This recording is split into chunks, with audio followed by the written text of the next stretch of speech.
ओम शांति, ओम शांति, ओम शांति, ओम शांति, ओम शांति। ओम शांति। आज 28 दिसंबर 2024। आज बाबा ने मीठी मधुर मुरली में बताया कि बाप हम बच्चों को सर्व खजानों से यानी ज्ञान गुण शक्तियों से माला माल कर रहे हैं। माला माल बनाने आए हैं ना बाप अपने बच्चों को, लेकिन कहते हैं कि तुम्हें किसकी मत पर चलना है? श्रीमत पर। श्रीमत माना ईश्वरीय मत पर चलेंगे तो तुम खजानों से भरपूर हो जाएंगे। अच्छी रीति पुरुषार्थ करना है तो पूरा बाप से वर्षा मिलेगा। कौन सा वर्षा मिलता है? सुख, शांति, पवित्रता और संपन्नता का वर्षा। लेकिन इसके बीच में माया है, तो बाबा ने कहा इस माया से तुम्हें हार नहीं खानी है। तो आज की मुरली में बाबा ने ईश्वरीय मत क्या है, दैवी मत क्या है और मनुष्य मत क्या है, इनके बीच के अंतर को स्पष्ट किया है।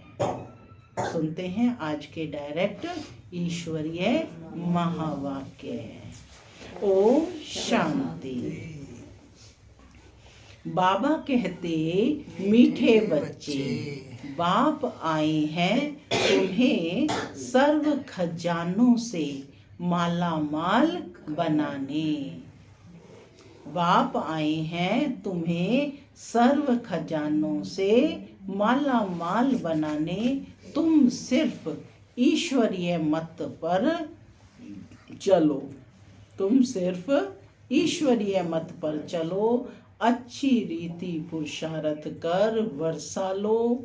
माया से हार नहीं खाओ। ओम शांति। आज की मुरली से प्रश्न है, ईश्वरीय मत, दैवी मत और मनुष्य मत में कौन सा मुख्य अंतर है? ईश्वरीय मत, दैवी मत और मनुष्य मत में कौन सा मुख्य अंतर है? बताओ कौन सा मुख्य अंतर है? ईश्वरीय मत क्या है? बाबा की मत श्रीमत। तो बाबा ने क्या श्रीमत दी कि तुम आत्मा समझ मुझे याद करो। अच्छा, दैवी मत क्या है और मनुष्य मत क्या है? सुनते हैं बाबा का उत्तर। बाबा कहते, ईश्वरीय मत से तुम बच्चे वापस अपने घर जाते हो, फिर नई दुनिया में ऊंच पद पाते हो। दैवी मत से तुम सदा सुखी रहते हो, क्योंकि वह भी बाप द्वारा इस समय की मिली हुई मत है, लेकिन फिर भी उतरते तो नीचे ही हो। मनुष्य मत दुखी बनाती है। ईश्वरीय मत पर चलने के लिए पहले पढ़ाने वाले बाप पर पूरा निश्चय चाहिए। माने ईश्वरीय मत पर तभी चल पाएंगे जब बाप पर पूरा निश्चय हो। ओम शांति माना मैं आत्मा शांत स्वरूप हूँ, शांति मेरा स्वधर्म है। बाबा कहते, मीठे बच्चे अब घर वापस जाना है। ओम शांति। बाप ने अर्थ तो समझाया है कि मैं आत्मा शांत स्वरूप हूँ। जब ओम शांति कहा जाता है तो आत्मा को अपना घर याद आता है। मैं आत्मा शांत स्वरूप हूँ। फिर जब ऑर्गन्स मिलते हैं तब टॉकी बनती है। पहले छोटे ऑर्गन्स होते हैं, फिर बड़े होते हैं। अब परम पिता परमात्मा तो है निराकार। कैसा है बाप? निराकार। उनको भी रथ चाहिए टॉकी बनने के लिए, माने बातचीत करने के लिए बाबा को रथ चाहिए। किस रथ में आते हैं बाबा? ब्रह्मा के रथ में। तो कहते जैसे तुम आत्माएं परम धाम की रहने वाली हो, यहाँ आकर टॉकी बनती हो। बाप भी कहते हैं मैं तुमको नॉलेज देने के लिए टॉकी बना हूँ। बाप अपना और रचना के आदि मध्य और अंत का परिचय देते हैं। यह है रूहानी पढ़ाई और वह होती है जिस्मानी पढ़ाई। वह अपने को शरीर समझते हैं। ऐसे कोई नहीं कहेंगे कि हम आत्मा इन कानों द्वारा सुनती हैं।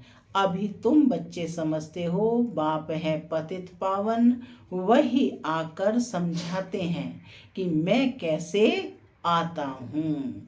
तुम्हारे मिसल मैं गर्भ में नहीं आता हूँ, बता रहे हैं परमात्मा कि मैं कैसे आता हूँ, कि मैं तुम्हारे मिसल गर्भ में नहीं आता हूँ, मैं इनमें प्रवेश करता हूँ। फिर कोई प्रश्न ही नहीं उठता। यह रथ है, इनको माता भी कहा जाता है, यानी ब्रह्मा को माता भी कहा जाता है। सबसे बड़ी नदी ब्रह्मपुत्रा है।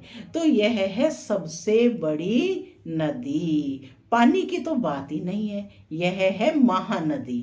सबसे अर्थात सबसे बड़ी ज्ञान की नदी है। ब्रह्मा बाबा क्या है? सबसे बड़ी ज्ञान की नदी। तो बाप आत्माओं को समझाते हैं कि मैं तुम्हारा बाप हूँ। जैसे तुम बात करते हो मैं भी बात करता हूँ। मेरा पाठ तो सबसे पिछाड़ी का है। जब तुम बिल्कुल पतित बन जाते हो तब तुमको पावन बनाने के लिए आना होता है। इन लक्ष्मी नारायण को ऐसा बनाने वाला कौन? बाबा पूछ रहे हैं कौन है इन लक्ष्मी नारायण को ऐसा बनाने वाला? सिवाय ईश्वर के और कोई के लिए ऐसा कह नहीं सकेंगे। बेहद का बाप ही स्वर्ग का मालिक बनाते हैं ना। कौन मालिक बनाते हैं? बेहद का बाप ही स्वर्ग का मालिक बनाते होंगे ना। बाप ही ज्ञान का सागर है। वही कहते हैं इस मनुष्य सृष्टि का मैं चैतन्य बीज हूँ।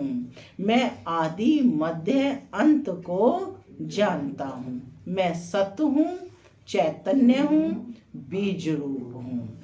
इस सृष्टि रूपी झाड़ की मेरे में नॉलेज है। इसको सृष्टि चक्र अर्थात ड्रामा कहा जाता है। यह फिरता ही रहता है। ड्रामा हमेशा फिरता ही रहता है। वह हद का ड्रामा 2 घंटे चलता है। इसकी रील कितने वर्षों की है? 5000 वर्ष की है। इसकी रील 5000 वर्ष की है। जो जो टाइम पास होता जाता है 5000 वर्ष से कम होता जाता है। तुम जानते हो पहले हम देवी देवता थे, फिर आहिस्ते आहिस्ते हम क्षत्रिय कुल में आ गए। यह सारा राज बाबा कहते बुद्धि में है ना। तो यह सिमरण करते रहना चाहिए। हम शुरू में पाठ बजाने आए तो हम सो देवी देवता थे। 1250 वर्ष राज्य किया। टाइम तो गुजरता जाता है ना। लाखों वर्ष की बात ही नहीं। लाखों वर्ष का तो कोई चिंतन भी कर ना सके। तुम बच्चे समझते हो कि हम यह देवी देवता थे। फिर पाठ बजाते वर्ष पिछाड़ी वर्ष पास करते करते अभी कितने वर्ष पास कर चुके हैं। धीरे धीरे सुख कम होता जाता है। हर एक चीज सतो प्रधान, सतो रजो तमो होती है। पुरानी जरूर होती है। यह फिर है बेहद की बात। यह सब बातें अच्छी रीति बुद्धि में धारण कर फिर औरों को समझाना है। सब तो एक जैसे नहीं होते हैं, जरूर भिन्न भिन्न रीति समझाते होंगे। चक्र समझाना बाबा कहते सबसे सहज है। ड्रामा और झाड़ दोनों मुख्य चित्र हैं। कौन से 2 मुख्य चित्र हैं? ड्रामा और झाड़। कल्प वृक्ष नाम है ना। कल्प की आयु कितने वर्ष की है? 5000 वर्ष की। यह कोई भी नहीं जानते। मनुष्यों की अनेक मत हैं। कोई क्या कहेंगे और कोई क्या कहेंगे। अभी तुमने अनेक मनुष्य मत को भी समझा है और एक ईश्वरीय मत को भी समझा है। बाबा ने कौन कौन सी मत समझाई? ईश्वरीय मत, मनुष्य मत और दैवी मत। तो बाबा कहते कितना फर्क है। ईश्वरीय मत से तुमको फिर से नई दुनिया में जाना पड़े और कोई की भी मत से, दैवी मत व मनुष्य मत से वापस नहीं जा सकते हैं। दैवी मत से तुम उतरते ही हो क्योंकि कला कम होती जाती है। आसुरी मत से भी उतरते हो परंतु दैवी मत में सुख है, आसुरी मत में दुख है। दैवी मत भी इस समय बाप की दी हुई है, इसलिए तुम सुखी रहते हो। बेहद का बाप कितना दूर दूर से आते हैं।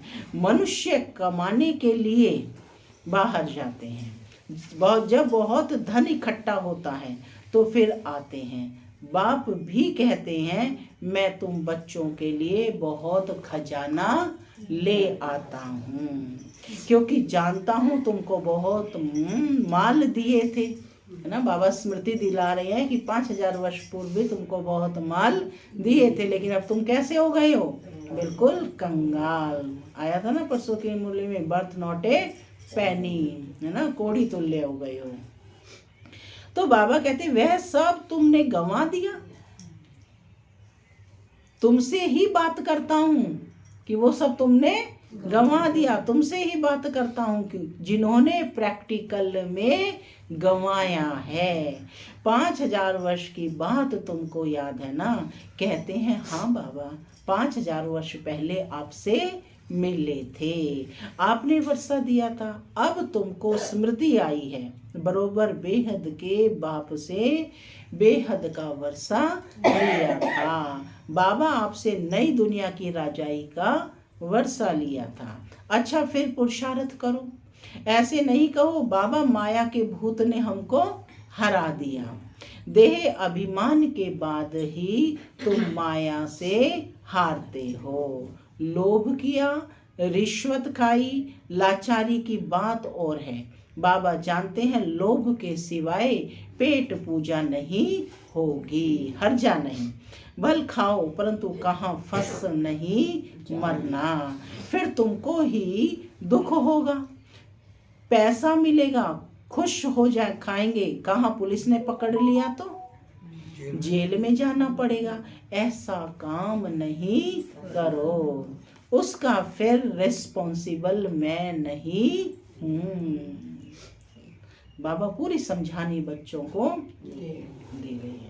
पाप करते हैं तो जेल में जाते हैं, वहां तो जेल आदि होता नहीं। तो ड्रामा के प्लान अनुसार जो कल्प पहले तुमको वर्षा मिला है 21 जन्म के लिए, वैसे ही फिर लेंगे।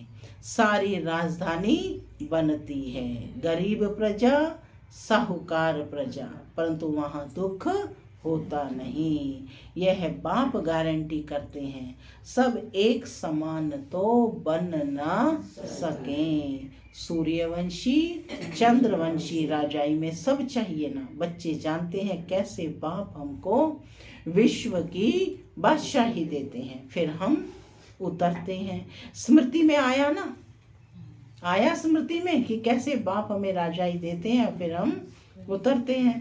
स्कूल में पढ़ाई स्मृति में रहती है ना, यहाँ भी बाप स्मृति दिलाते हैं।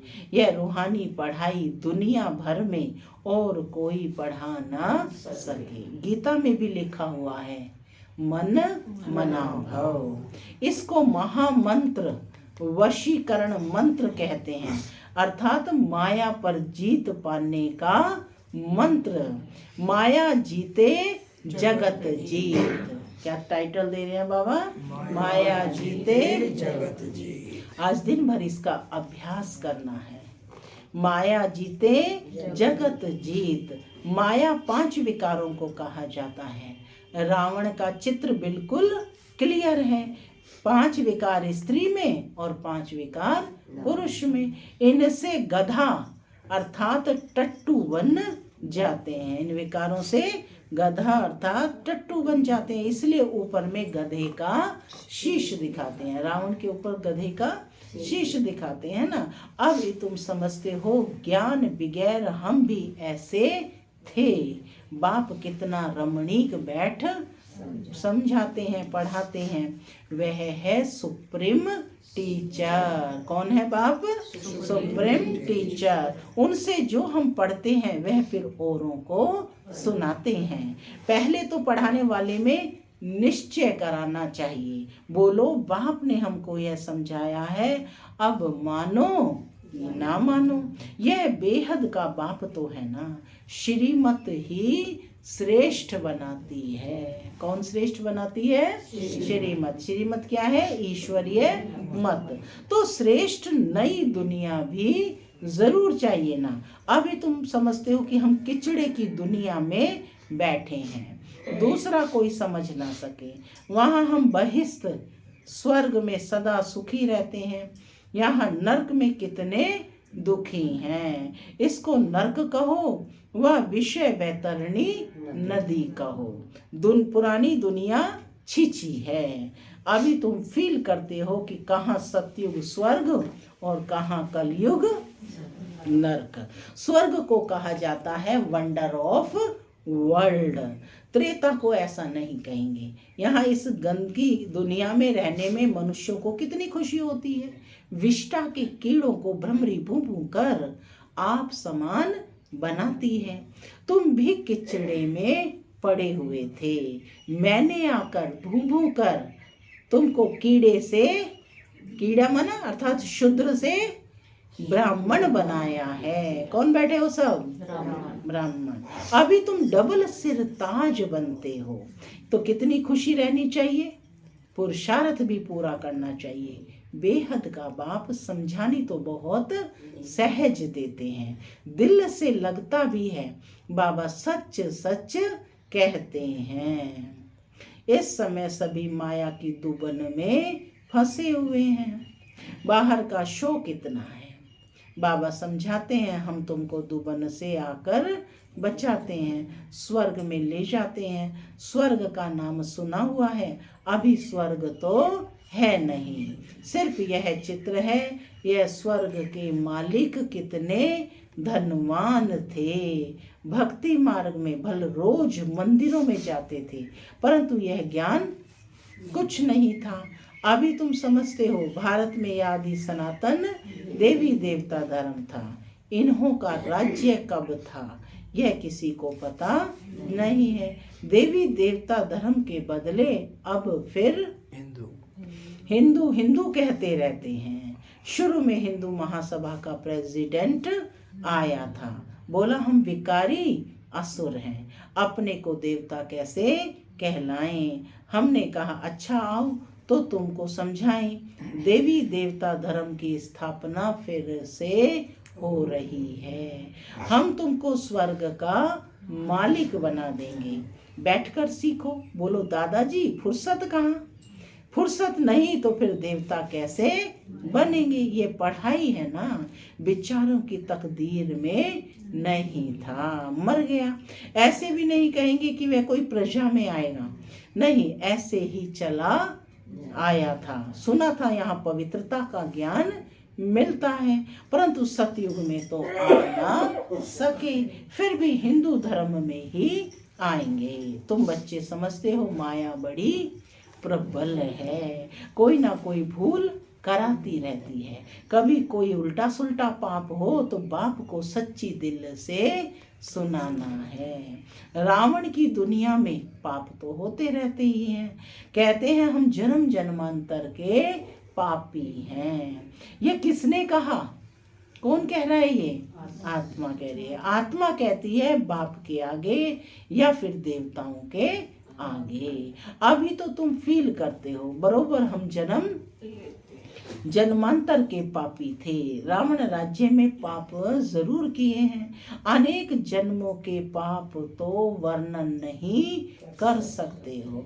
इस जन्म का वर्णन कर सकते हैं, वह सुनाने से भी क्या हो जाएगा? हल्का हो जाएगा। सर्जन के आगे बीमारी सुनानी है। फलाने को मारा, चोरी की, इस सुनाने में लज्जा नहीं आती है, विकार की बात सुनाने में लज्जा आती है। सर्जन से लज्जा करेंगे तो बीमारी छूटेगी कैसे? फिर अंदर दिल को खाती रहेगी। बाप को याद कर नहीं सकेंगे, सच सुनाएंगे तो याद कर सकेंगे। बाप कहते हैं मैं सर्जन तुम्हारी कितनी दवाई करता हूँ, तुम्हारी काया सदैव कंचन रहेगी। सर्जन को बताने से हल्का हो जाता है। कोई कोई आपे ही लिख देते हैं, बाबा हमने जन्म जन्मांतर पाप किए हैं, पाप आत्माओं की दुनिया में पाप आत्मा ही बने हैं। अब बाप कहते हैं बच्चे तुम्हें पाप आत्माओं से लेन देन नहीं करनी है। सच्चा सतगुरु अकाल मूरत है बाप, वह कभी पुनर्जन्म में नहीं आते हैं। उन्होंने अकाल तख्त नाम रखा है परंतु अर्थ नहीं समझते हैं। बाप ने समझाया है आत्मा का यह तख्त है, शोभता भी यहाँ है, तिलक भी यहाँ प्रकृति को देते हैं ना। असुल में तिलक एकदम बिंदी मिसल देते हैं। अभी तुमको अपने को आपे ही तिलक देना है। बाप को याद करते रहो तो बहुत सर्विस करेंगे तो बड़ा महाराजा बनेंगे। नई दुनिया में पुरानी दुनिया की पढ़ाई थोड़े ही पढ़ना है, तो इतनी ऊंच पढ़ाई पर फिर बाबा कहते अटेंशन देना चाहिए। यहाँ बैठते हैं तो भी कोई का बुद्धि अच्छा रहता है और कोई का बुद्धि कहाँ कहाँ चला जाता है। कोई 10 मिनट लिखते हैं, कोई 15 मिनट लिखते हैं। जिसका चार्ट अच्छा होगा उनको नशा चढ़ेगा।